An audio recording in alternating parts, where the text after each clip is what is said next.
In today's video, we'll discuss Joel Embiid and go over how he's been one of the most dominant players in the NBA. So without further ado, let's get into it. The MVP race is as good as it's ever been in recent memory. Nikola Jokic, Jason Tatum, Kevin Durant, Luka Doncic, and Giannis are all at the top of the race. But one player that's getting left out is Joel Embiid. And it's surprising because he's putting up unreal numbers and stats, and his team, the 76ers, are performing pretty well. In fact, they're one of the best overall teams in the Eastern Conference. But one of the major reasons for him being so far back in the MVP race is because of the overwhelming amount of talent. There are 3 or 4 guys that absolutely deserve the award right now. But of course, that's not how it works. But before we take a deeper dive into Joel Embiid's dominance, let's briefly go over his team stats. Because as you know, team success largely determines which player deserves the award. And it sort of just shows how valuable a player is to his team. The 76ers are 6th in win percentage, 16th in points per game, 10th in field goal percentage, 4th in three-point shooting, 3rd in free throw percentage, 27th in rebounding, 15th in assists, 4th in steals, and 4th in defensive rating. So overall, they're a very good team. But now let's take an in-depth look into how Joel Embiid has been dominating,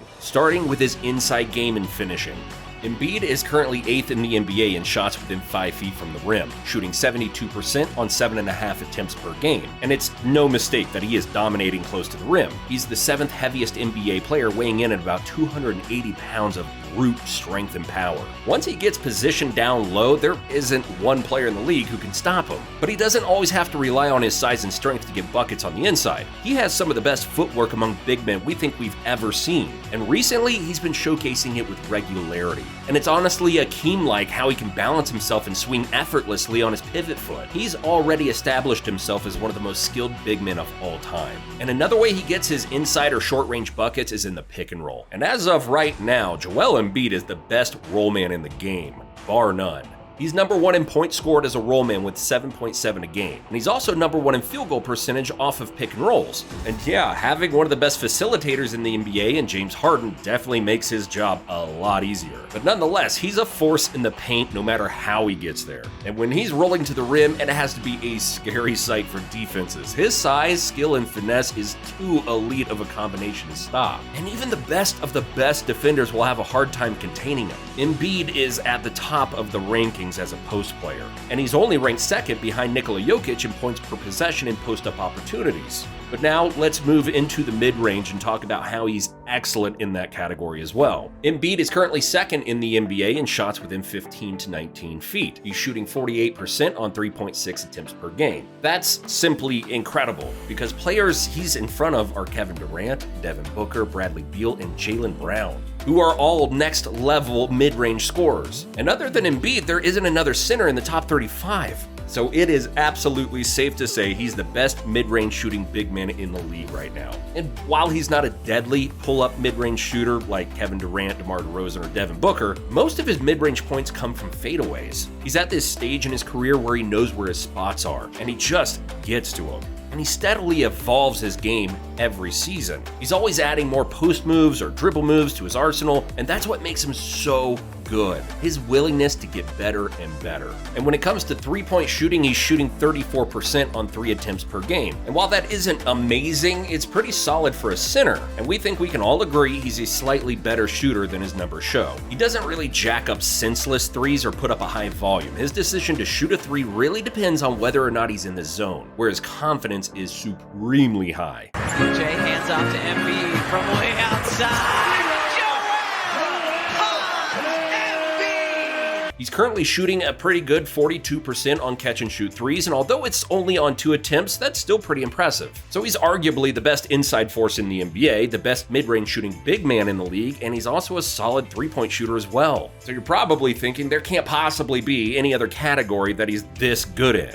And, well, you couldn't be more wrong. Because the 7-foot big man is also a pretty good passer as well. And he's averaging 4.4 assists per game, which is 4th among all active centers. And he's 2nd in the NBA among all centers in potential assists. This is an extremely beneficial skill to have, because a player like Embiid will be double teamed every single night, and defenses will try and get the ball out of his hands as much as they can. So therefore, you as the superstar have to be able to make difficult and timely passes. and he's just a good teammate. And as the leader of the team, that is incredibly important. For those who doubt Joel's leadership, just listen to what their guard Tyrese Maxey said about Embiid last year. Quote, "He's been very vocal, and that came from the beginning of the year, the start of training camp," Maxey said. "We had a lot of stuff going on, of course, a lot of different situations earlier in the year. For us to be where we are, Joel was a big part of that. He kind of takes no nonsense. Everything's about basketball and about winning. When the head of the snake is really locked in and really focused on the task at hand, everybody needs to fall in line."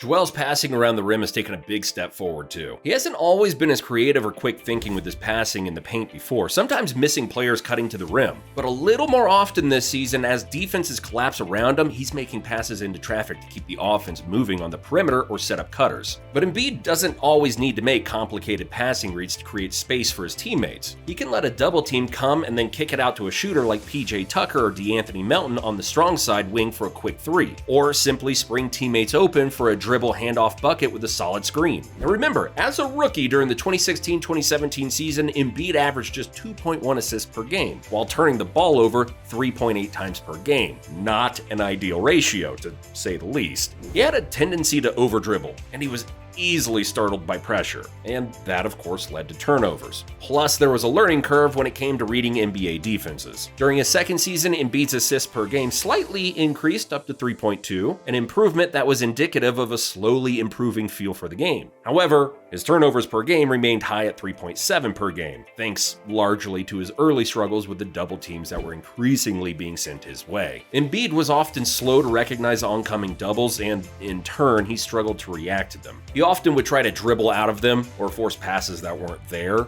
He just really wasn't a threat as a passer and a decision maker. So it's good to see that at this point in his career, his passing game isn't a liability and it is steadily improving. So he's a great scorer, a pretty good passer for a center, and there is another category that he's excelling in, and it's maybe the most underrated part of his game: is free throw shooting. Embiid is shooting a ridiculous 85% from the line on 11.5 attempts per game, which statistically makes him a top free throw shooter. And no other center in the NBA has even come close to this efficiency at the free throw line. Just another reason why he's so special.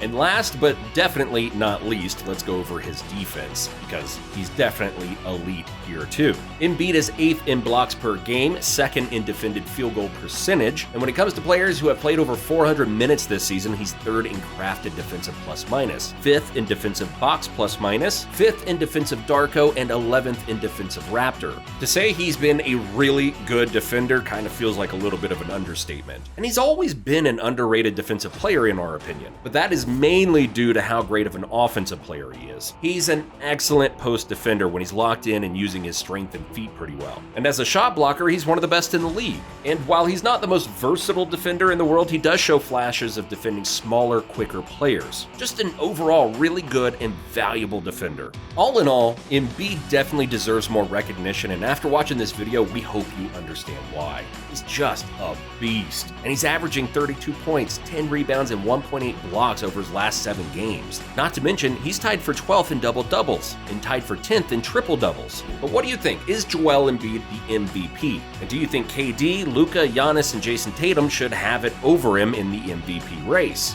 Feel free to let us know what you think in the comments down below. Thanks for watching. We'll see you in the next one.